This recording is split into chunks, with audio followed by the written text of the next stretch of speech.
nothing but the dog in me. Why must I chase the cat?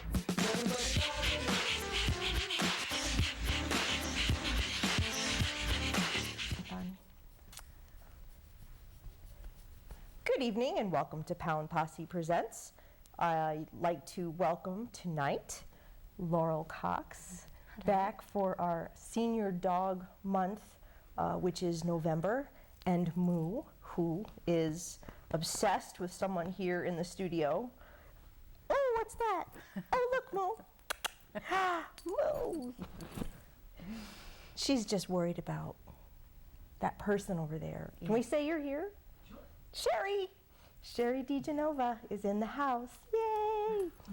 But Moo is obsessed with Sherry, so this is going to prove to be a challenge, apparently. But it's all good. Anyway, Laurel, thank you so much for coming back again. Thank you for having us. We were just saying before we went on the air, this is your 4th time. Yeah. Which is really awesome. I like little traditions, and I appreciate that you made the time for us. Thank you.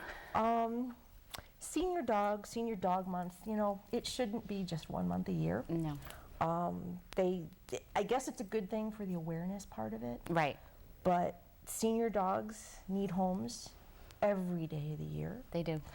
And for those who aren't familiar with Moo's story, or for those of us who just can't get enough, tell us Moo's story. Well, Moo found herself as a stray on the streets of Hartford, and she was picked up by Hartford Animal Control and was at the dog pound, and I volunteered down there several days a week, and I fell in love with her, and it wasn't really in a great situation to take in another dog, so I just decided I was going to really network her and try to find safety for her, but how'd that work for you? Everybody was like, oh, she's so cute, blah, blah, blah, but she wasn't just a dog in a dog pound. She was a senior, she was blind, she was not in good health, she had a lot of challenges against her. Not a dog a lot of people would be lining up to take home. So when her day started approaching and I didn't have safety for her, I realized she was going to be coming home with me, and I was going to foster her. But here we are, 2.5 years later, and she was in rough shape, but we got her healthy, and about 8 months after I took her in, she was healthy enough where we were able to have her eyes looked at, and she was fortunately a candidate for cataract surgery to restore her sight. So, which is amazing. Yes, it absolutely was the most amazing thing I think I've ever experienced in all my years of rescue, is being able to give a dog a gift like that, a gift of sight.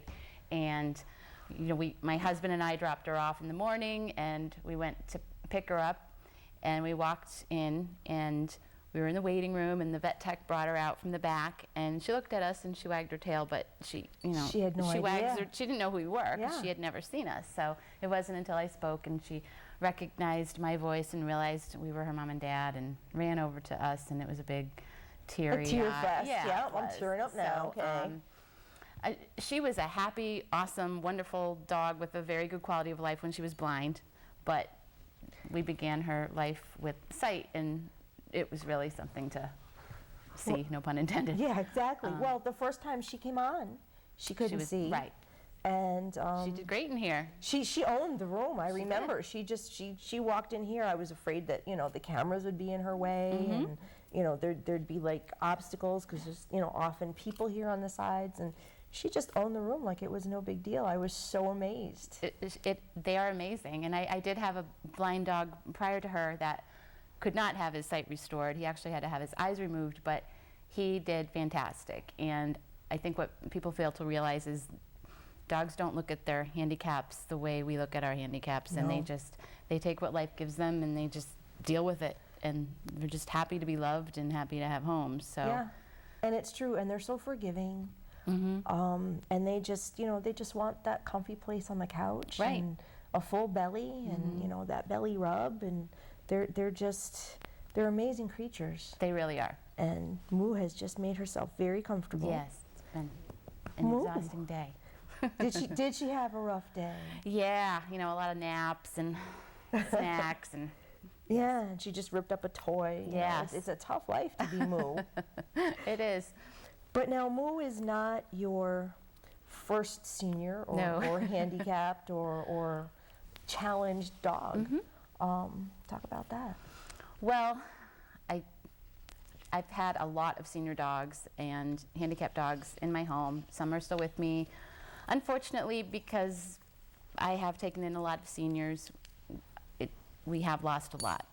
I think since I was on your show last, I've lost two. I lost my Adelina, who was the first dog I brought on your show. Yes. She succumbed to cancer in December of last year.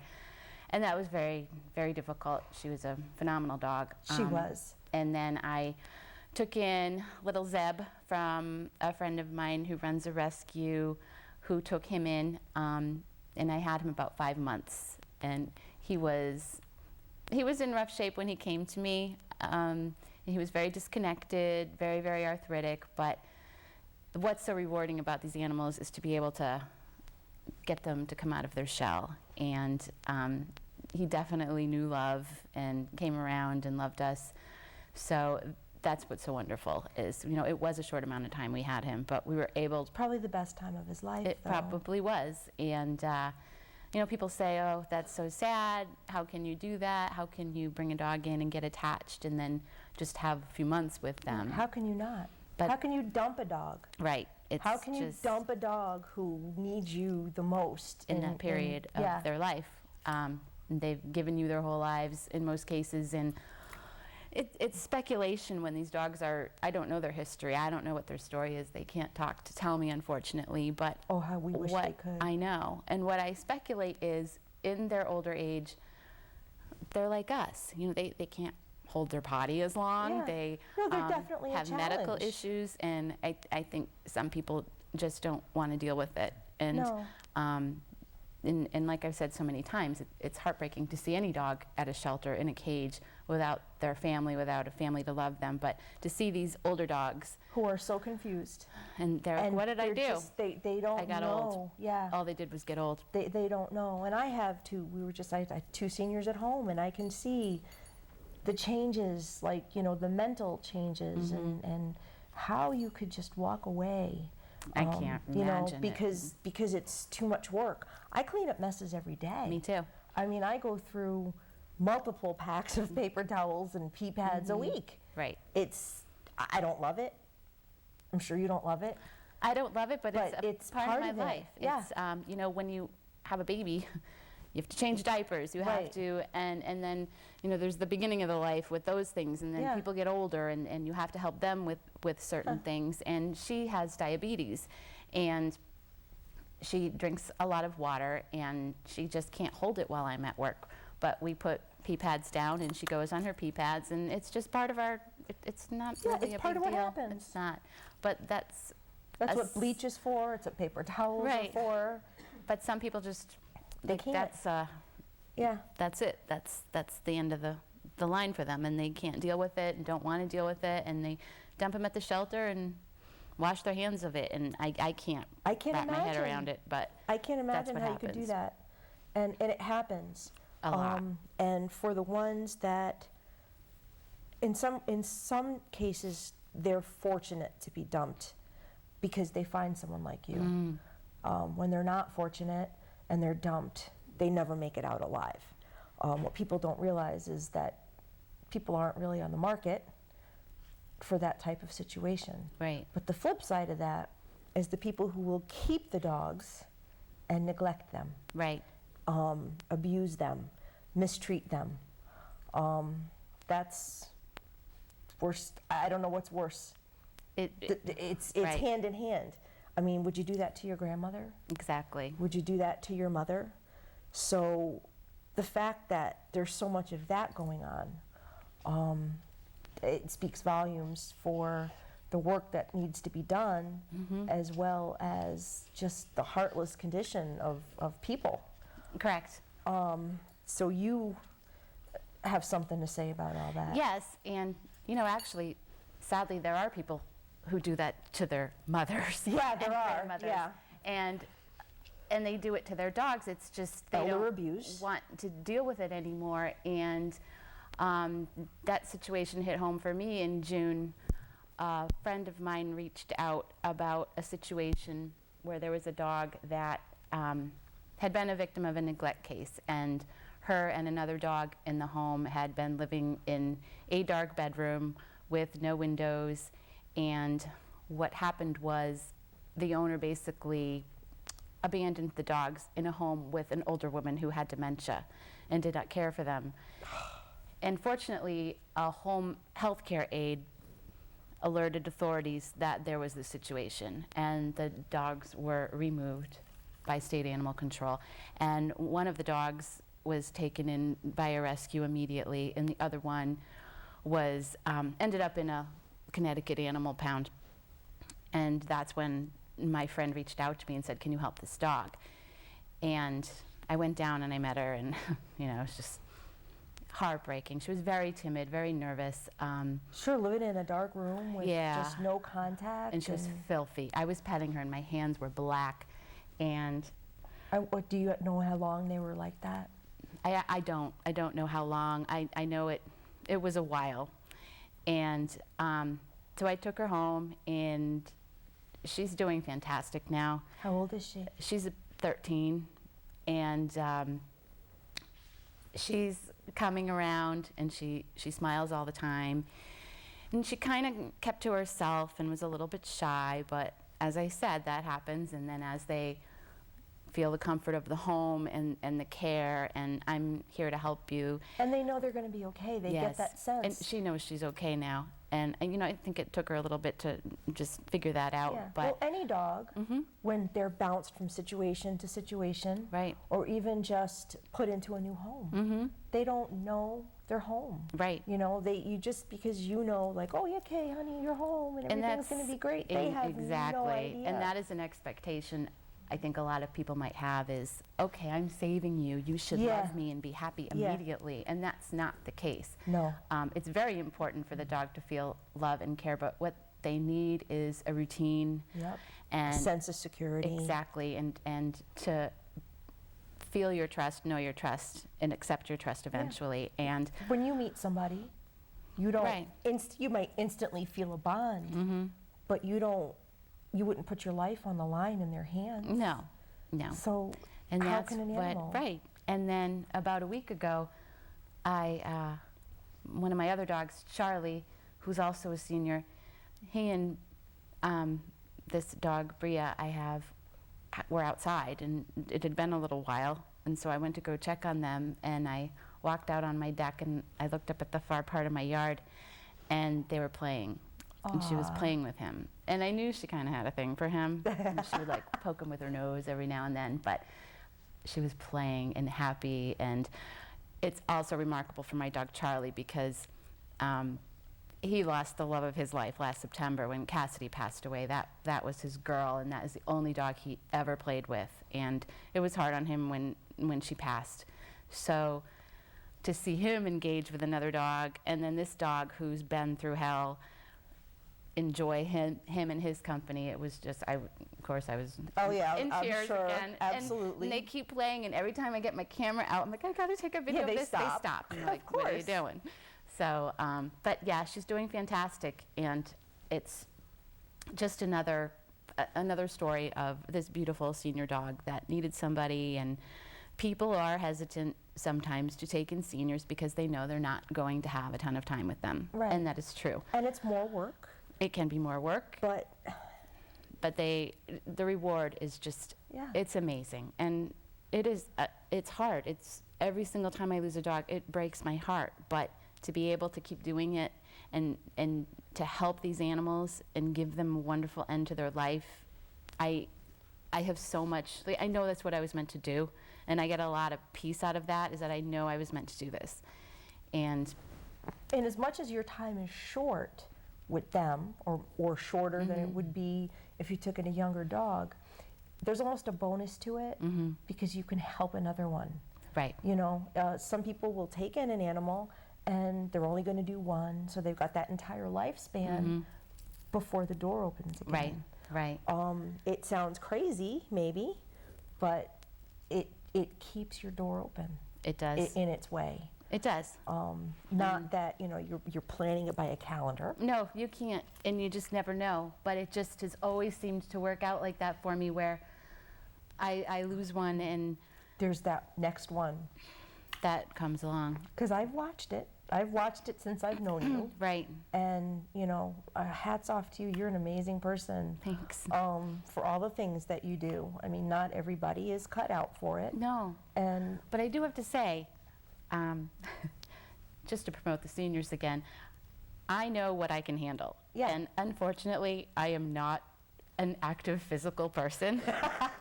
I could never. so it's really a match made in It heaven. is a like You're I not know that what I can hiker, handle. dog park. I'm not going to be able to take in a puppy and run it 5 miles every day. It's just not.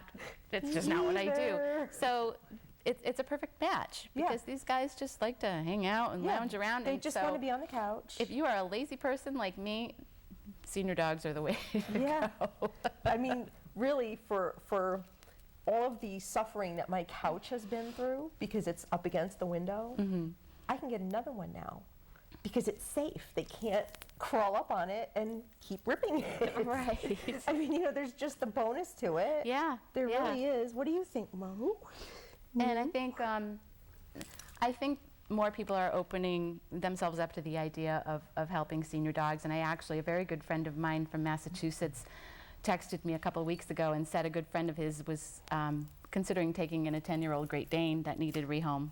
Oh. And you know, anyone who knows Great Danes, 10 years old, Yeah, that's it's already bonus surpassed years. life expectancy. And Yeah. he asked if I would be willing to speak to him about what he can expect, because they did have children, and that's a whole That's other part of another it. thing, You yep. have to be able to make your children understand what you're doing, why you're doing it, and It's not a puppy and you can't. it's not Treat it the going same to way. grow up with them. It's Yeah. going to hopefully spend some great amount of time with them.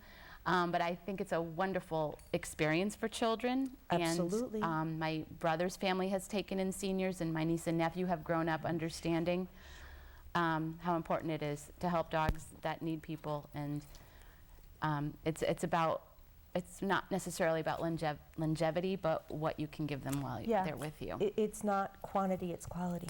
Absolutely. That's And what I always say. If you don't bring your kids up to have compassion, if they're going to be taking over when we're gone and they don't have it, then what? Right. I mean, that just is a sad statement for what the world is going to come to. Exactly. But back to the healthcare worker who said something. She said something. That's critical. I mean, if someone knows that there's something like that going on, Right. if someone senses there's anything wrong, they should at least make an attempt. Absolutely. And I think it's the age-old saying, to do nothing and to say nothing changes nothing. And thank God she spoke up, because those dogs probably would have died in that room. Yeah, sooner than later. Right. And I don't even think she realized there were dogs in the home right away until the smell. But thankfully they were both rescued, and the dog she was with is living a wonderful life up in Maine right now. They're both, it's a happy ending, but there's not always happy endings. And I No. think sometimes people are hesitant to get involved, scared to say something for fear of because retaliation. or, retaliation, repercussions. but you know what? They don't have anybody. They No. don't have a voice. We have to be their voices. And it is so important, if you even suspect animal abuse or animal neglect, it is so important to speak up and to alert your local animal control. Absolutely. And have them check the situation out. And they just need us. And you know, so often these situations are tied in with children. And like Sherry with Hartford Animal Control, if animals are in the home being abused and neglected, and there's children in the home, chances are they're being abused and neglected. So you know, she works hand in hand. And that's a vicious cycle. It is a vicious cycle. Because people, the people who are being abused are afraid to leave a lot of times because of the pets. That's the pet very becomes a true. tool as a threat. You know, I've covered some of this with Juno's mom because she has her Speak Up campaign. It's a very vicious cycle, and until it's broken, until someone maybe says something to open that door that's a way out and a way of salvation. Yeah, somebody might not appreciate you butting in their business or whatever, but if you don't say anything, nothing's ever going to change. That's right. And that animal's going to suffer and potentially die a horrible, miserable death. Yeah. So it's very important to keep your eyes and your ears open. I mean, the sad part is, not every time you report something does it have the outcome that you would hope it would have. Right. But you have to try. You have to try. And if you are that convinced that, or you just know, you know it as plain fact, you have to find another source Right. to report it to. Exactly. You can't just like one and done and then give up. Because if it's a situation and it's truly a situation, it's not going to change and it's only going to get worse. That's right. And you can report things anonymously. Yeah, you can. Or, you can be bold. Or, Right. if you've got to have someone else do it for you, Exactly. you can do it too. I years ago, I had a neighbor leave their dog. A neighbor's visitor left the dog in the car. So rather than just me call, I said I was driving by and I saw the dog in the car. Be creative. Cops were there. That changed real quick. Yeah. But be creative. Talk to somebody. Right. Talk to a friend. Reach out to somebody who maybe has a little bit more knowledge than you do to get that solution, to get the right angle to approach it at. Right. Moo wins. Moo wins. Anyway, we do have some pictures to show of Moo. Oh, okay.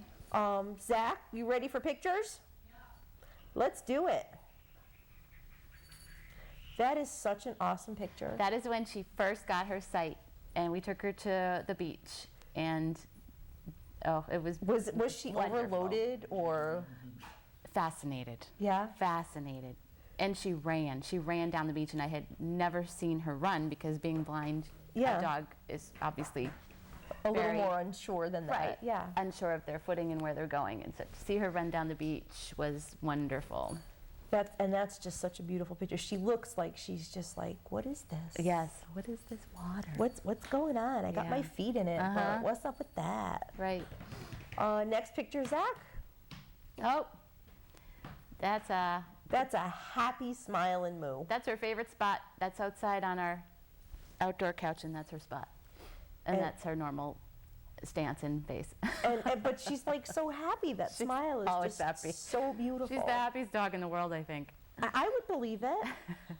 Next picture. Oh, and this is her on the beach. These That's her are rock. in the order I got them in, by Yes. the way. Okay. This is her on the beach, and that's the rock that she saved from the ocean. She likes to save rocks from the water, and she brings them up on the beach and pushes them around with her nose. Does she really? Yes, it's hysterical. Rocks Moo. Yeah. That's so silly. Okay, next one. Oh, I must be getting her dinner in this picture. Yeah, she has that intense. That's the dinner pose. Yeah, she has that intent look. Like, are you going to feed me, Mom? Yes. She actually looks very polite in that picture, and she's not normally that well-mannered for dinner. No, huh? Hey, Moo, come back. Next one. This is sunbathing. sunbathing. Yes, she has a rough life. Yeah, I can see that. She really does just suffer so much. Next up. Oh, this is her rain. Oh, she hates the rain. This is her raincoat. Oh, so is that why she looks so She's like, I'm tortured? Yes, because to her immediate looking at this picture, the right is our slider to go outside, and she's looking at me saying that she doesn't want to go out in the rain. Okay, so she doesn't like the rain and she doesn't like a raincoat. She doesn't like the rain or the snow or the raincoat or anything to do with anything wet, except for the ocean. I was going to say, but The she will ocean's fine, Yeah. but yes, anything coming down on her, yeah. These street dogs that become princesses when they find a home. they resist it just a little Yes, bit, yeah. yeah. And I think that was the last one. Alrighty, we'll take the camera back. And Moo is having a grand old time. Hey, you. Moo, come back. No, huh? she's Come here, Moo. she's having a blast. She's just being Moo. Do you want to come up on the couch with Do you us? want to come up? Come on. Come on. Oh, that's a girl. That's what we were waiting for. Oh, and she's going to sit on you. then she took my mic Oh, off. and But she that's took okay. my- Now she's all tangled Oh, up in it. goodness. And you know, it's all good. If nobody moves, nobody gets hurt. Anyway, you know, senior dogs really do have so much love. And you've done so much with her. She was so sick when you first got her. And I remember, I think we actually had to not book you for a while because she was sick. Yes. And yes. she had to have, She had pyometra. pyometra. Yeah, did she had surgery or? Yes. I'm trying to remember. When we first got her, she was very underweight and very sick, and they couldn't spay her right away because of her health, but then they discovered she had pyometra, so they had to spay her. Right. And it was an emergency spay, and it was very scary. I remember. And it was a long road, and she gave me a scare in the beginning there, but she obviously has put on some weight. And But she looks, she's like perfect. She is. She's a healthy girl. She does have diabetes, which we manage with insulin. And you would never know. No. You would never know the road that she's traveled. You wouldn't. And, even from day one, even when she was so sick, this was her. She was always so loving and so happy, and just. And there's that smile. I'm looking up at the monitor. There's that smile. Yeah, that's the Moo smile. And you know, she's become an ambassador. You take her around and you take her to events and. Right. She's gone to some schools and children's libraries, and you know, my parents were a little wary of pit bulls, pit bull mixes, and they are in love with her, and we go and visit them all the time, and she's really changed their outlook on that and realized it's she's not a pit bull, she's not a pit bull mix, she's just a dog. Yep. And that's what people need to realize. And that's all she wrote. So we're going to say it. Oh yeah. Peace, love, and dogs. And yeah, dogs. I always forget. So, I'm kind of new here, but I've noticed a trend.